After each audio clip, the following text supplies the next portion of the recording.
Solo, a Star Wars story, was released May 10th, 2018, following The Last Jedi and before The Rise of Skywalker. It tells the story of Han Solo before we meet him in A New Hope, showing his introduction to the criminal world as he attempts to pull off a big job with Lando Calrissian and some new faces. My impression of this movie is that it was not terribly well received. It's rated below 2 of the sequels on Rotten Tomatoes, as well as Rogue One, and I think this is ridiculous. I love Solo, a Star Wars story, and inspired by the overwhelmingly positive reception to Andor, I want others to, at the very least, understand why I feel this way. A note, I'll be referring to Solo, a Star Wars story by its full title for the duration of this video, because I think it's funny. Spoilers ahead. Mr. Krenko, got Oscar. Yes, I bet you have.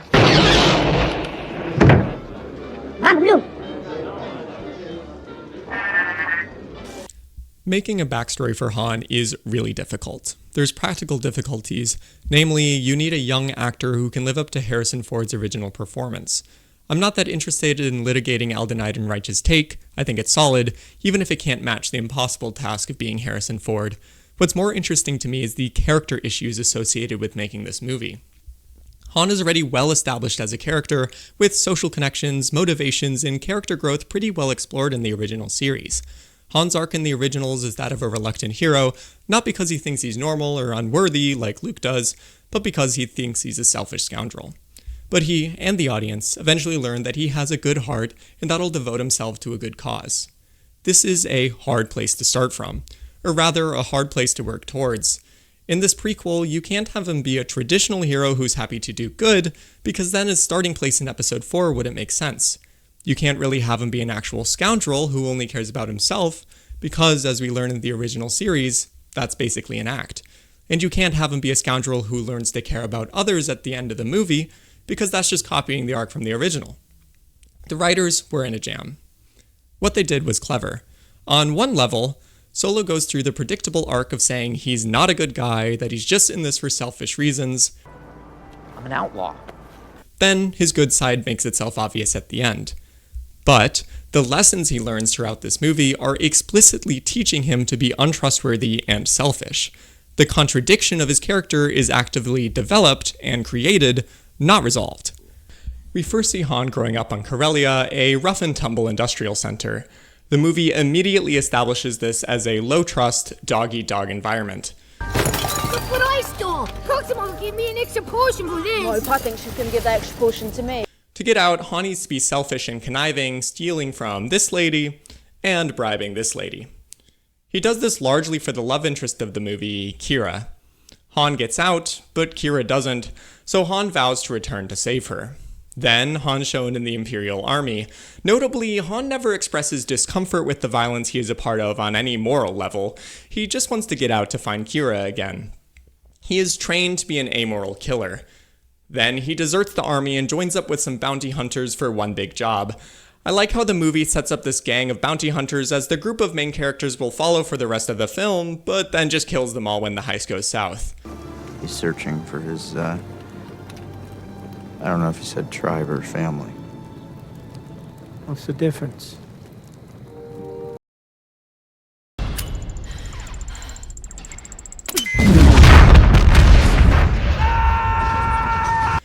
It's setting up a sort of found family plot, but then just completely dashes your expectations.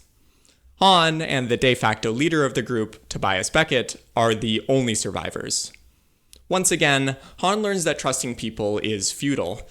Han finds Qi'ra, the one person he truly trusts, who's coincidentally employed/enslaved by the man who hired Beckett's crew for the failed job in the first place, a scary guy named Dryden Voss. He'll be with you shortly. He's just finishing with the regional governor.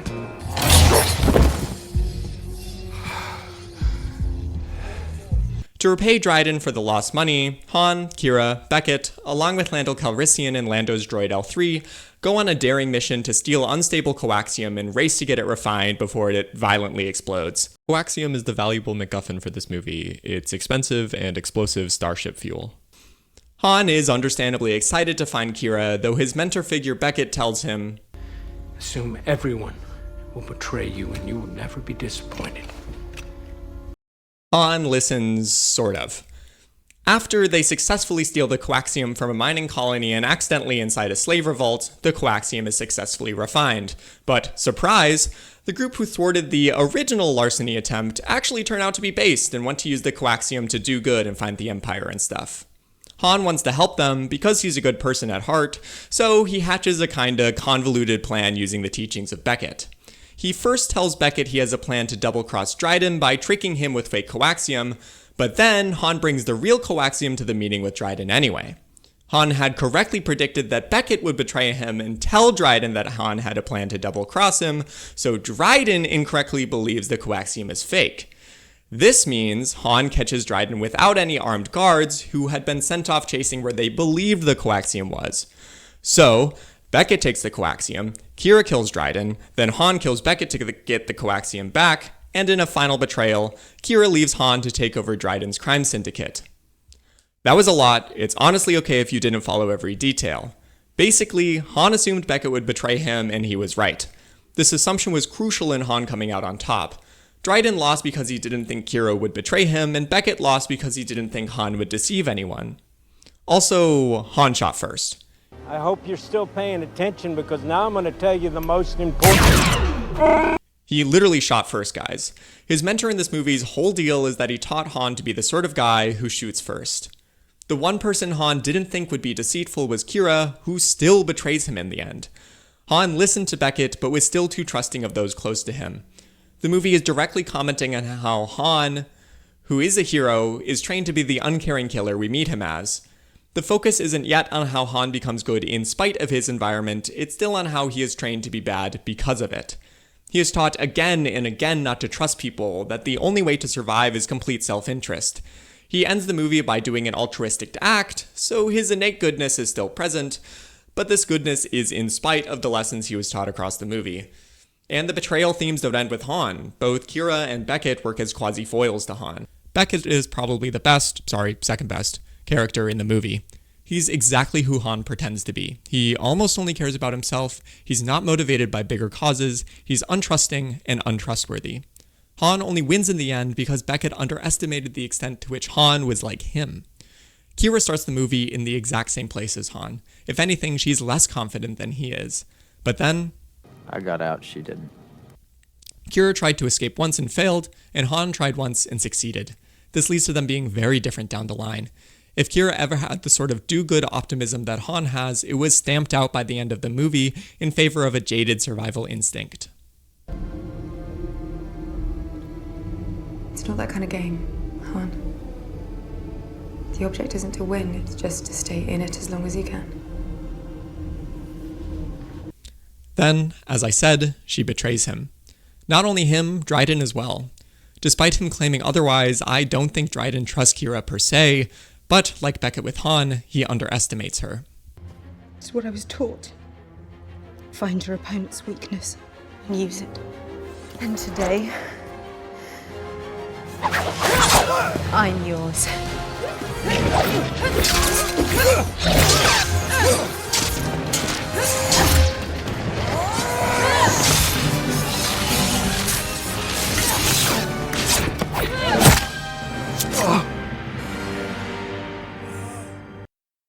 Side note, this is so awesome. Kira uses Dryden's own weapon with techniques he taught her to kill him. Most of the characters in this movie exist on an axis from trusting to untrusting, but they're realistic and inconsistent and have blind spots. Beckett for Han, Han and Dryden for Kira, and Kira for no one. Han's urge to be untrusting and untrustworthy isn't deconstructed like in the original trilogy, it is built up through the tutelage of Beckett and Kira. I don't think anything I just said was revolutionary. The movie isn't subtle with its theming, and while I appreciate everything I just described, it isn't sufficient to make this a great movie. You know what it is, though.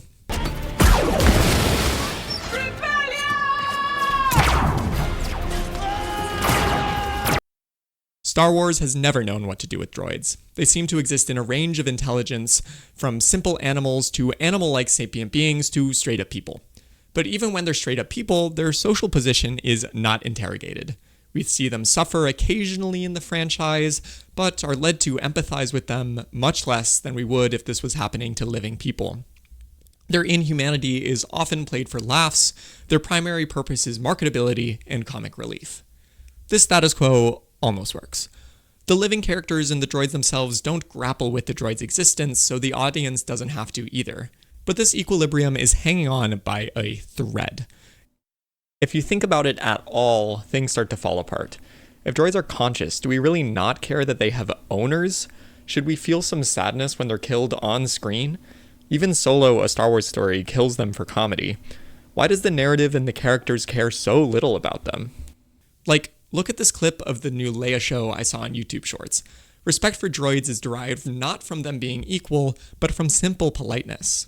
Your Highness. Thanks, Leia. My pleasure. You think you're droids? It's good manners. You don't need manners when you're talking to a lower life form. Solo, a Star Wars story, for some insane reason, takes it upon itself to address this tension. Most Star Wars movies have their fun comic relief droid. This movie has L3. L3's shtick, when she is introduced, is being a social justice warrior, but for droids. Droids! We are sentient! I'm gonna flip your switch!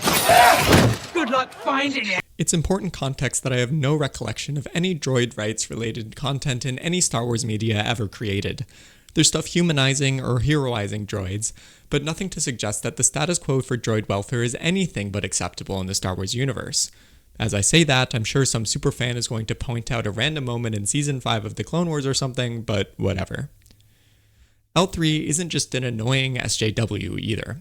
She is weird. Her design is awkward, ugly, she complains and takes up space. L3 is the most unmarketable droid ever created. In fact, she's kind of a spit in the face of the entire concept of a marketable droid sidekick. She has a relationship with Lando completely different than any other droid-human relationship in Star Wars. Like, look at how they interact. I actually would have a memory wipe. But she's got the best damn navigational database in the galaxy. Could use a fresh coat of paint, though. Landovis, you do not want to press that button with me.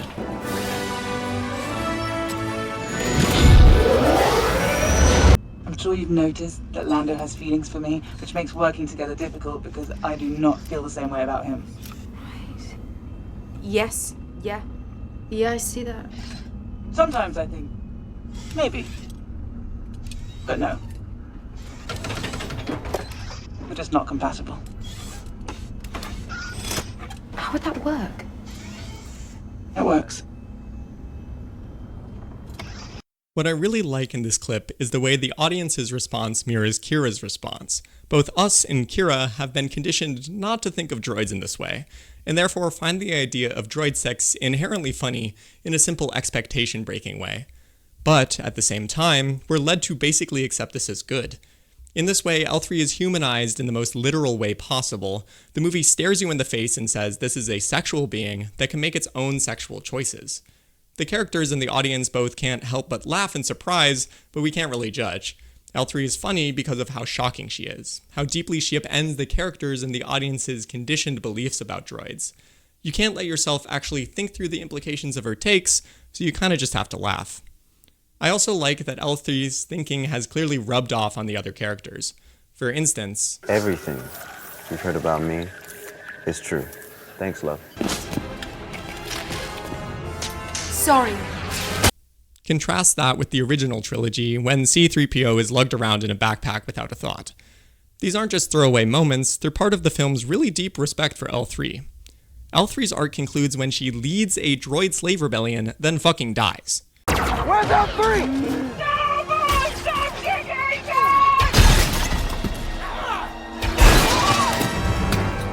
L3! I also like how there's a shot of a gonk droid destroying stuff. Even the most simple and widespread of the droids are implied to be sapient enough to want to rebel against their oppressors. As the slave rebellion is going well, L3 gets shot. Her death is treated as heroic and tragic to honestly an even greater extent than the living beings we saw die earlier in the movie. It's alright, L3. I've got you. It's okay, L3. Lando! It's alright. I can fix you. I can fix you. Lando! What's happening to me? Before this point, you could maybe make an argument that the movie is making fun of real-life feminists or something, that you aren't supposed to take L3 at her word. But here, you absolutely can no longer make that argument. She makes a noble sacrifice, becomes a martyr, and in the language of films like Star Wars, that's the greatest endorsement of L3's ideology that you can get. The droids she freed are compared to the actual human slaves that are tortured in the mining colony. By the end, L3 isn't a toy or a quirk machine or even comic relief, she's a political activist in a franchise that has never known what to do with droids. The audience and characters laughed at her liberation rhetoric because we're trained to see droids as objects. But the film doesn't laugh, it stares unflinchingly at her tragic death.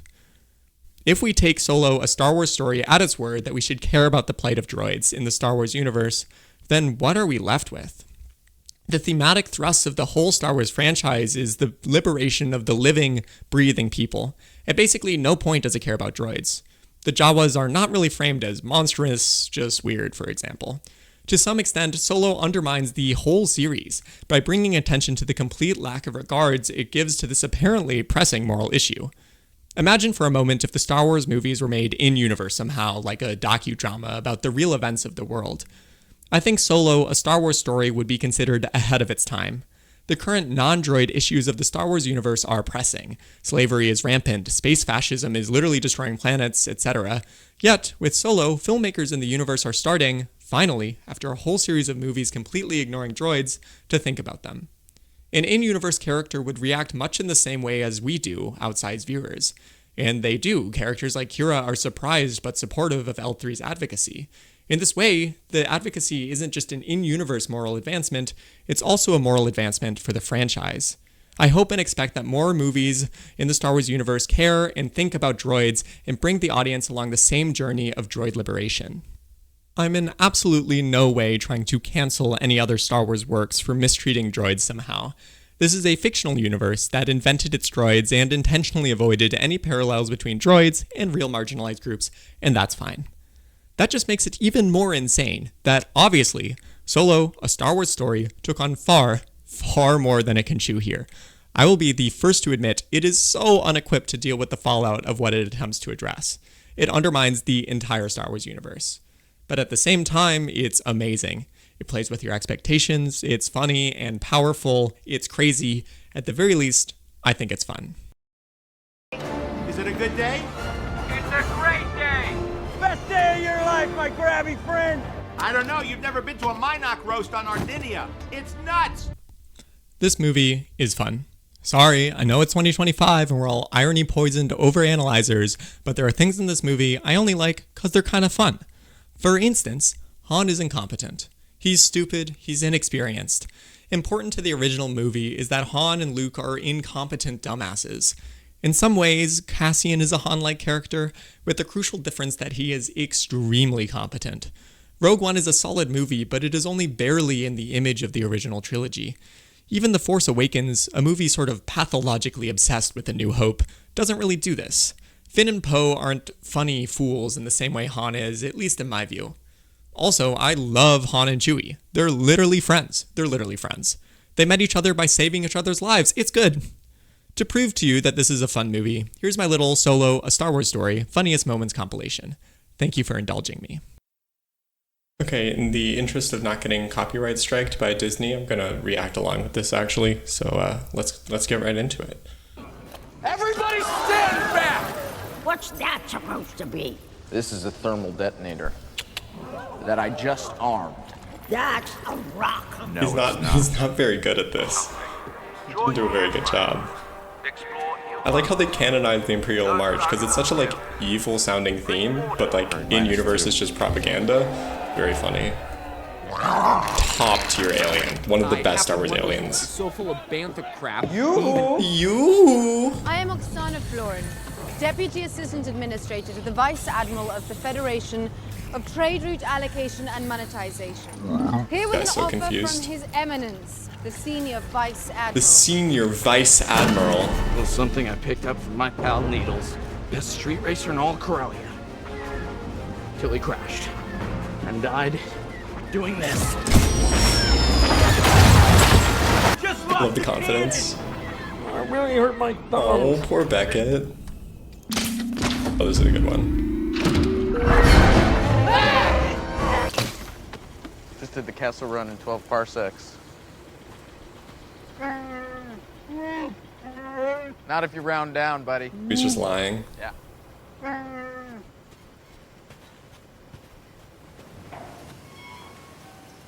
She is a hell of a ship. He's so annoyed. The ship sucks. I hate you.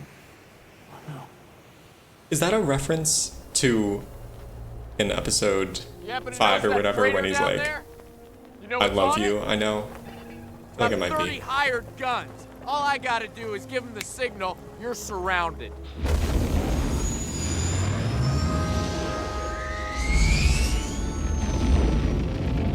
I like his walk backwards here. Look at this. He's so stupid. Sorry. You do your thing.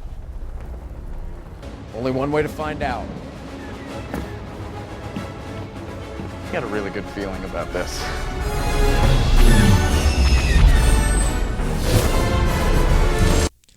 So, broadly, fan service is when a movie does something that fans of the franchise are supposed to like, while less serious fans aren't really supposed to care about or even get. I empathize with why people may not like this. Most obviously, if done poorly, the less serious fans may be actively confused. Even if that's avoided, it can feel cheap for the superfans.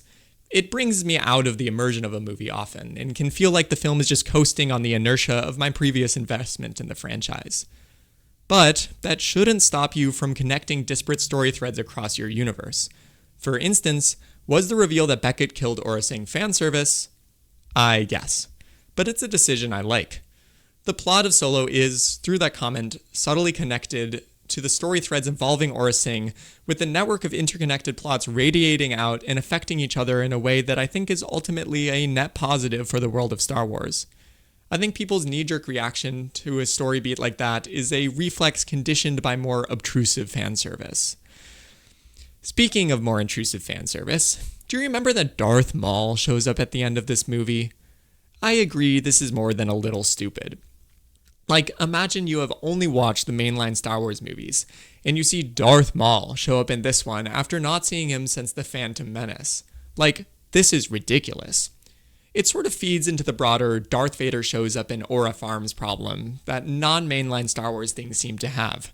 For instance, Star Wars Battlefront 2, Jedi Fallen Order, Jedi Survivor, Rogue One, Rebels, though he does play a more important role than just showing up at the end, the series finale of The Clone Wars, The Mandalorian, it's Luke instead of Vader, but similar. The list probably goes on. There's a real sense that Star Wars feels like it's almost drowning in itself these days. Everything needs to link back at the last moment to one of the main guys. The fact that this movie, which is already an explanation of the backstory as one of the original main characters, needs to have a twist where it's like, this movie is even more related to the core movies than you thought, is more than a little unfortunate. I will say, just ignore this if you don't agree, but like, the Darth Maul hype fan service worked on me at least a little bit. Yeah, it's stupid, they shouldn't have done it, but like, I was into the Clone Wars as a kid. Seeing Maul show up in an almost mainline movie was a little rewarding, okay? I'm not immune. It's also cool that the everyone has a master line is so explicit. Kira's master is Dryden, Dryden's master was Maul, and Maul's master was Sidious. That's neat. But there's other stupid fan service too. I've seen people annoyed at the retcon explanation for Kessel Run parsecs being distance, not speed, for instance. Steel manning this, I agree that this movie is too obsessed with over-explaining the original trilogy, that it took the scant threads we had about Solo's backstory and needlessly exposited on them. Like, yeah, maybe we didn't need to explain how Han got the Falcon, or how Han got in with Jabba, or Han's last name, or why Han set a unit of distance instead of time that one time. If you think that these tendencies are distracting, if you think that this movie was overly obsessed with the original trilogy, if you think that modern Star Wars needs to grow beyond its origins, and that this film's failure to do so is inexcusable, then I have no good response. All I will say is, what were you expecting? This is the backstory for Han Solo. Darth Vader's backstory, and by extension Luke's, got a whole trilogy of movies and a TV show. Was the fan service a little more distracting and specific in this case? Sure. But fleshing out the information we had about Solo's life before Episode 4 was kind of the job of this movie.